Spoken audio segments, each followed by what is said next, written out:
Hey everyone, Mr. Happy here, and welcome back to my full Final Fantasy Platinum series. I decided to take on the random and incredibly daunting task of earning the PlayStation Platinum trophy in every Final Fantasy game. There is an achievement awarded in most PlayStation games for completing every possible trophy in a game's base launch. My last video was Final Fantasy X, and apologies that it's been little while since I last uploaded for this series. It's not like I stopped working on them, I just got a lot of them done and just didn't make the follow-up video. Now, while it would make sense to jump to Final Fantasy XII next after Final Fantasy X, not gonna lie, I platinumed that 9 years ago and I don't even know how much of that footage is intact. Instead though, I decided to jump to the second half of the Final Fantasy X Platinum pain and went right into none other than Final Fantasy X-2. But before we get started, this video has a sponsor, Magic Spoon. They make high-protein cereal and snack products that anyone can enjoy for any diet. Every month I grab some cereal and some treat bars and use them to mix up my high-protein snacking. I have a hard time not snacking. I've just always been that way. So having something like Magic Spoon on hand, whether it's just grabbing a handful of cereal or grabbing a treat bar out of the cabinet, is perfect. The treat bars are especially super addicting. Seriously, it's hard for me to not eat them all before recording these ads for my channel, especially the double chocolate. That's my favorite. So if you'd like to try Magic Spoon while also supporting the channel, then click the link below to get some today. Build your own custom box of products with tons of available flavors. Definitely recommend the maple waffle if you're getting some cereal to match your daily needs. Best of all, use my link and discount code Mr. Happy to get $5 off your box. You can also buy it at your local grocery store or even on Amazon if that's more convenient for you. And if you don't like it, Magic Spoon has a 100% happiness guarantee. Let them know and they'll refund you, no questions asked. So click the link below or scan the QR code on the screen and use code Mr. Happy to get $5 off, or go to magicspoon.com/Mr. Happy to save $5 on your order. It even works in Canada and the UK. Thanks again to Magic Spoon for sponsoring, and on with the video. Y-R-P, in position. It's showtime, girls. Final Fantasy X-2 is one of those games that many people either love or despise. And I'm the latter, especially after doing this. Many people do love its incredible take on the job system in the form of dress spheres, and I actually do agree with that, but it often finds hate for many other reasons. One of which is its 100% requirement, which is gruelingly tedious and hyper-specific. Even as a casual player, it's just frustrating to see how much percentage you don't have when you finish the game, even when you think you've been trying to do everything the entire time. So, is that any different here? No. It's worse. Welcome to the Platinum I feared the most. Was it worth the fear? Let's find out.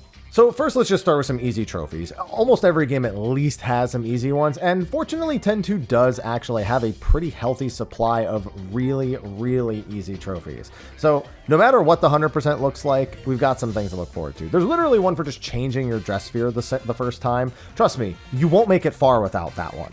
There are also the special dress spheres, which kind of act as a limit break for each character. You'll be getting these fairly early on as well, so another easy trophy out of the way. Oh, and you'll need to complete the ability set for a single dress for the complete ability trophy. Trust me, you'll be doing a lot more than this for some of the endgame stuff, so again, hardly a problem at all. It seems like a bit of a grind, but even if you just equipped one and started going through everything casually, you would at least get the one done you need for this. There is also the Fiend's Tale as well. You'll be introduced to a creature, capture, creator feature thing early on, something that has incredible potential if you really want to get into it actually. However, you'll also be able to obtain a Fiend's Tale from this, basically a short story about that particular fiend. Just viewing one nets you another easy trophy. There are also a handful of story completion trophies, things that you'll get no matter what you're doing in a playthrough. There's one for defeating the YSLS-0, there's one for defeating Bahamut, and there's one for defeating Vegnagun. There are other bosses set on this list, but those are the big ones that are associated with the story. It's strange how they're just kind of sporadic and separated a little bit, but you'll get those guaranteed, so that's all that really matters. Now there are also just a bunch of random trophies, none that are really hard, but you may or may not naturally achieve them and may need to like go back and do them. I know I definitely did. So sometimes you just need to explore or get some certain type of skill. For example, there's one for using mix 30 times. There's one for learning 5 blue bullet skills. You don't even need all of them. You just need 5 of them, which was actually baffling to me that we have a 100% trophy in a game and also a don't do everything for this particular job or dress sphere trophy. Just a weird dichotomy if you ask me. There's also using bribe 30 times and then also rolling the same number on all of the gambler's dice. That last one sounds bad, especially if your brain is going to someone like Setzer from Final Fantasy VI, but it's actually really, really easy. I just casually played it and got it at some point or another while I was grinding. You also need to win a single Blitzball match. Final Fantasy X-2's Blitzball is more like Football Manager than something you actually play. Yeah, it's somehow even worse than Final Fantasy X's Blitzball. Fortunately, the trophy associated is by no means worse. I honestly just went into the first match, reset it over and over again until the Gullwings managed to win, then promptly never went to do it again. As should you. Winning 10 times at Sphere Break is another kind of random trophy. A Sphere Break is like a math-based game where you combine the numbers of pieces on a board to add up to a multiple of a randomly designated number. So if the number is a 7, your coin numbers need to add up to 7, 14, 21, etc. This has to be done over multiple rounds, and each round has a limited amount of time to make your calculation, so a bit of pressure gets put on you. There are also inside and outside pieces, with the outside pieces determining how many points you obtain and constantly rotating to new numbers. The inside pieces you can use for your calculations, but they aren't actually going to give you points, and they are static with the board you have chosen. When you solve correctly, you're rewarded points based on the number of coins. The key to winning is ensuring the use of the same number of coins several solutions in a row. So if you solve one of them using a 3-coin combination, you'd want to ensure your next solve is with a 3-coin combination as well. You do that for just a few rounds, and you win pretty much every time when it comes to Sphere Break. Your goal is to reach a set number of points that's set by your opponent. If you solve correctly, you're rewarded points based on the number of coins, any coin-specific bonuses, and your chain number. If you can't solve the number provided with anything you have on the board, you instantly lose. On the surface, honestly, Sphere Break is not really that hard or difficult or really anything. The problem is that there's a bit of a random nature of the number and the coins that can make this a pain. So much so that I do a save before every single match and reset if I fail for whatever reason. It's really painful when you think you're gonna get it and then you just get a 1. If you ever get a 1, literally a single coin automatically triggers a multiple of 1 because every number is a multiple of 1. So sometimes you just go onto a board, you have a bunch of solutions, you could think of a bunch of things that work, and then you get a 1, and then maybe get a 2, and then maybe get another 1. So you can't actually keep a streak going. So it's really, really annoying. It's especially important to win Sphere Break in Luca, however. There is going to be an act where you'll have to play in a tournament, and that rewards the Lady Luck Dress Sphere. Not only is this required for the Gambler's Dice Trophy, but you will also have another trophy we'll be talking about later, and you'll definitely need it for that. Another random trophy is paying off Owaka's debt. 100% guides will remind you to save Owaka early on and bring him aboard the Celsius, at which point you can begin paying off his 100k debt. You can actually do this in one fell swoop with a save scumming technique in Guado Salam in Chapter 2, where you wait until the NPC that sells data gives you the specific hint it's the last person you'd expect. When this happens, buy the hint for 10,000 gil, then speak to him and sell the data right back to him for 100,000 gil. Oh, and one last random trophy is the ribbon in the Bavel Underground. At some point you'll be tasked with killing mini-bosses to move platforms in a certain pattern. It seems easy to do, but it's also very easy to lose tracks of which ones you've moved, which ones actually rotate which other ones. But if done successfully, you can jump down and you can actually loot a ribbon. Definitely follow a guide carefully to land this in one shot. Otherwise, you really need to understand how to fix the problem yourself or reload a save to do it from scratch. I messed it up and subsequently had to solve it for myself, which took a while. Now, this next one is technically one of those random trophies, but it's actually one of the most notorious trophies in 10-2. not because of its difficulty, but because of its absurdity. One of the most notable trophies in 10-2 is listening to 100% of Macon's story. When you get to the youth headquarters in Mushroom Rock Road, Macon, or Machen, I don't even remember how it's pronounced, will ask you if you want to listen to a story. There's a trophy for listening to the entire thing, and it's painfully long, painfully drawn out, on purpose, and it gives you tons of prompts to end the story early. However, this lesson in patience is actually an important lesson about your entire 100% trophy, because Final Fantasy X-2's story, while it can be skipped or spammed through to speed it up technically, it will invalidate your efforts of 100%ing the game. 10-2 has a trophy that requires 100% story completion. It has a ton of optional dialogue, scenes, quests, and all will help you increase this number, meaning that you'll basically need to do every single miniature thing in the game. However, you also need to listen to every single piece of dialogue without skipping even a single second of it. Skipping or spamming through any dialogue will result in you not obtaining the full story progression you're supposed to, which can make it nigh impossible to get 100% in a single playthrough. Even with a guide, it is incredibly easy to miss the 100% in your first playthrough. So much so that I ended with a 99.9% of my platinum run when I thought I was being so hyper diligent the entire time. Fortunately, the trophy does not require seeing the bonus scene at the end of the game, the one you exclusively get from having 100%. As such, going into New Game Plus makes obtaining this trophy actually not that bad, even if you screw up. At one point, you're forced to make a choice between New Yevon and the Youth League. The 100% in a single playthrough route requires the Youth League, but in New Game Plus, if you just go with New Yevon, you'll get brand new scenes that actually contribute towards the 100%, usually making the last few percent pretty easy to obtain. You'll still want to be as thorough as possible in playthrough number 1, but don't despair if you're missing a small bit at the end. You will not need to play through the entire game, nor will you even have to play through as diligently to get to the point where you can make that decision and finish up your playthrough. Since we just talked about the 100% trophy, let's talk about the tedious parts. You'll need to do some of the most tedious side questing imaginable to get all of the other trophies anyway, including the 100%. So let's get into some of the ones I hated most. First, we have the Chocobo-related trophies. You have to help Classico catch a Chocobo by the end of Chapter 3. That's not only required to do some of the later sequences and other trophies, but it is also its own trophy, the Tricky Trapper Trophy. However, you'll want a very specific guide with a good amount of save scumming in order to obtain the Chocobo Whisperer Trophy, which has you catch the amazing Chocobo.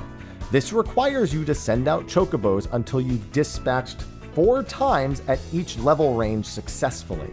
So what most guides will have you do is get 4 Chocobos with a max level of 5 while capturing 14 Chocobos total. Having a full amount of Chocobos, a full stable, if you will, increases the odds of a successful dispatch. Main reason you're doing that.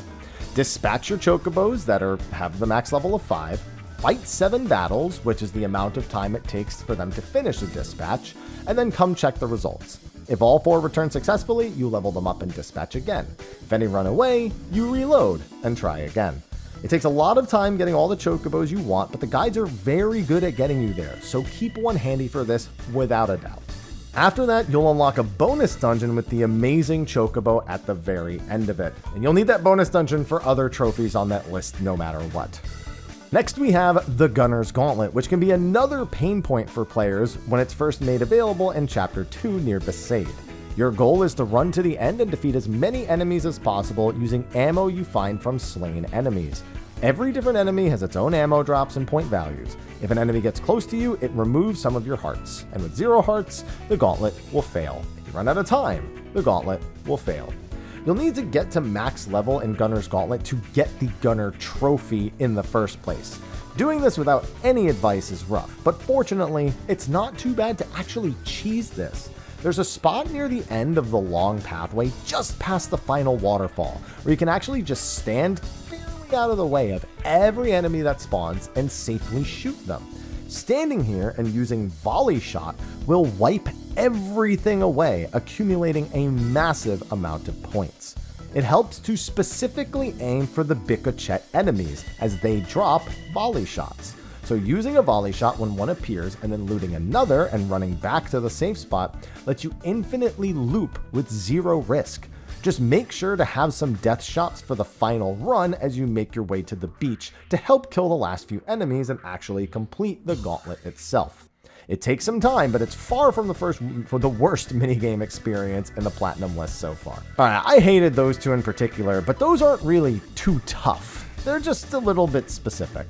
So let's get to some of the more nuanced ones, or ones that are incredibly easy to screw up.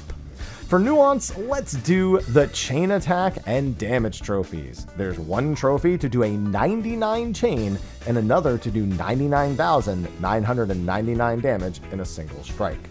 A chain hit is executed when 2 or more party members perform an attack at nearly the same time. This stacks up infinitely so long as the team continues the well-timed assault and isn't interrupted by the enemy. The problem is that to get to 99, you need to be very fast, and the enemy also needs to be able to survive the onslaught. For this reason, most people use one of the game's optional bosses to achieve this. Chalk, the 480 boss of the Via Infinito, can actually be perma-stunned with a good chain setup, and so it's a good option to actually do this. He's also healthy enough to actually survive up to like a chain 110 to 120. There's a few setups that work for various levels. Fortunately, even if you screw it up here and kill it before getting to chain 99, it can actually reappear on floors 81 to 84. So this isn't like a one-shot deal kind of thing. So look up a guide on how to do that. You'll also probably want to look up a guide on how to do 99,999 damage. In Final Fantasy X, this was just strength spheres and break the damage limit at some point. If you weren't hitting 99,999 in that game, it's kind of hopeless for you, at least when it came to the Platinum Trophy. Here, well, you do need to do some specific actions. You really need to massively buff Pain's attack stat, debuff enemies, make sure their defense is lowered basically, and then hit a cackling gun on her mascot dress sphere with a small chain setup beforehand. I think I got mine randomly by accident without even specifically aiming for it, but it can be a little elusive as you get used to the timing, and you also need the mascot dress sphere in the first place, which we'll talk about in a few minutes. Another big one is obtaining the Magical Dances Volume 2, which requires you defeating the experiment boss at its max power in Jose Temple. While this seems straightforward, there is actually a way to screw this up and have it become unobtainable in a playthrough. Fortunately, any 100% guide worth its weight explains how to avoid this from happening, so you shouldn't have too much concern. You'll also need to perfectly do that anyway, because the Sphere Hunter trophy requires having every dress sphere.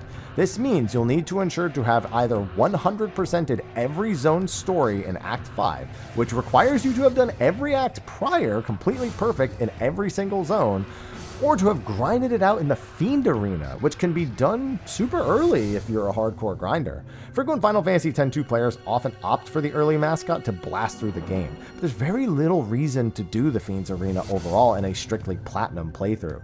You only need to complete the Standard Cup to obtain Psychic, which can be done very early on. The only other real reason to do the Fiend's Arena for your Platinum might be to help complete the Shinra Bestiary. Yeah, it wouldn't be a Final Fantasy trophy without some form of bestiary involved. This trophy is brutal because it not only requires you to defeat every normal enemy, but you must also defeat every oversold enemy in the game, which, depending on which enemy it is, can take a very, very long time. Every enemy needs a different number of its own kind defeated to trigger an oversoul, and some can be quite frustrating to get to spawn. I didn't use the creature creator for this, but it's certainly not a bad idea, and the Fiend Arena can also be a very good idea for this. Another major struggle might be to complete the entire Via Infinito, the game's optional 100-floor dungeon. Again, this is something you have to do anyway, because you need to fill your bestiary with the normal and oversold variants of the monsters in here, some of which are really annoying to do. This actually does include the Via Infinito's 5 initial super bosses on floors 20, 40, 60, 80, and 100. The second boss on floor 100 does not need to be oversold, and I don't really know how you do that without the Fiend Arena, but all the other ones, it's an experience, let me tell you. I highly recommend finding the number of mobs it takes to oversoul them, kill an easier variant outside the dungeon. You don't have to kill the exact same mob, they just need to belong to the same family. Then simply fight the bosses on their respective floors, oversouled from the get-go. It'll save you so much time later on. Maybe one of those bosses you won't want to do that with, but for the most part, that's probably your best idea. And then, of course, there's the final boss of the Via Infinito. Trema is also a trophy. He's not so bad, and thankfully you don't need to worry about an oversold version at all, but you're definitely going to need to know how to fight him, especially in the international version. In the original 10-2, you could just drain all of Trema's mana, and then they would be helpless against you, pretty much. They would just do some pretty strong and consistent physical attacks.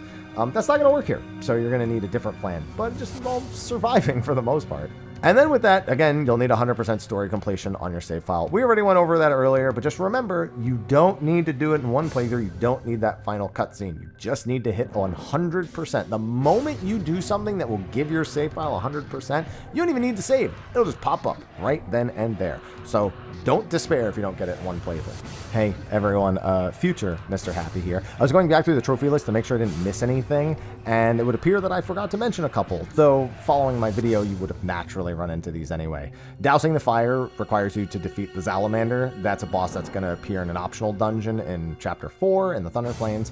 If you're trying to 100% that episode, that act, there's no way that you're not going to run into the Salamander. So you wouldn't have missed it, but it's something that I should make mention of because, I like to mention every trophy in the video.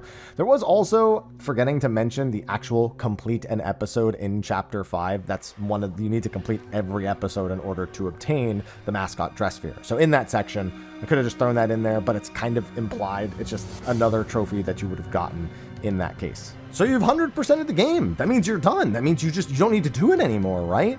Under normal circumstances, you'd be right. But this isn't normal circumstances. Final Fantasy X-2 is actually not the only game you have to play to get a Platinum trophy. In the international version of the game, and of course in this HD remaster, a new post-story event called Last Mission exists, and it's a mystery dungeon style roguelike where you have to climb all the way to the top of a tower and defeat the final boss. It is not fun in my opinion. My strategy was to restart my save and farm the first floor over and over again until I started getting items that allowed me to exit the dungeon and keep all of my progress. Then I would climb a comfortable amount, get a bunch of levels, a bunch of items, make myself really strong, start the dungeon over, and then continually do that until I felt strong enough to basically massacre the entire dungeon. Mostly using the Dark Knight dress sphere. That was definitely my go-to after the early floors, and I have a feeling that's going to be the case for you too, especially for some of the things you're going to have to do on those upper levels. I carried this momentum all the way through the tower, all the way to the end, and it took about 10 hours total, I think, to complete. There is also a trophy for solving a secret room puzzle and obtaining the treasure in the Tonberry area. Without a guide, you will not figure this out, so don't try to go through it blind. You just don't want to have to do the side mission twice, trust me. And with that, our platinum journey for Final Fantasy X-2 comes to a close. Honestly, it felt like an eternity doing it, but in actuality, it took just about 80 to 81 hours, at least according to my save file times, in order to get this platinum done. That is not so bad, all things considered. Final Fantasy X-2 also doesn't have any speed up cheats or anything like that for the PlayStation version, just like Final Fantasy X HD Remastered. So we were really trudging through most of these grinds, but we made it. I just hated having to follow a guide so closely for every minute detail in fear of missing anything that is too substantial, and there are so many things to miss. Whether or not you like the mini games is going to play a big role in how this platinum goes, and well, I actually like some of them. There's a lot of them I don't like though, so I'm wishing you the best of luck. And that's going to be a wrap for our latest entry in the Final Fantasy Platinum series. Now the question becomes, where do we go next? Final Fantasy XII's Platinum I have had, as I said earlier, for about 7 to 8 years at this point. I don't have the footage from that, and beating the entire game again just to get footage is certainly going to be a time. I have a full playthrough of Final Fantasy XII's New Game Minus mode, which basically doesn't allow you to level up the entire time, but that's just not going to have the footage for absolutely everything I need. It could be that Final Fantasy XII just serves a small little section of the next video, and we then immediately move on to Final Fantasy XIII after that, as we have 3 games to chug through. We can also take a small detour to do Final Fantasy Tactics, which I have platinumed as of the release of this video, and that was not a very long platinum at all, so maybe that's where we're going to go to next. Fun little detour for everyone. Either way, be sure to stay tuned. Thanks for watching this video. Be sure to like and subscribe, and I'll see you in the next one. Until then, take care.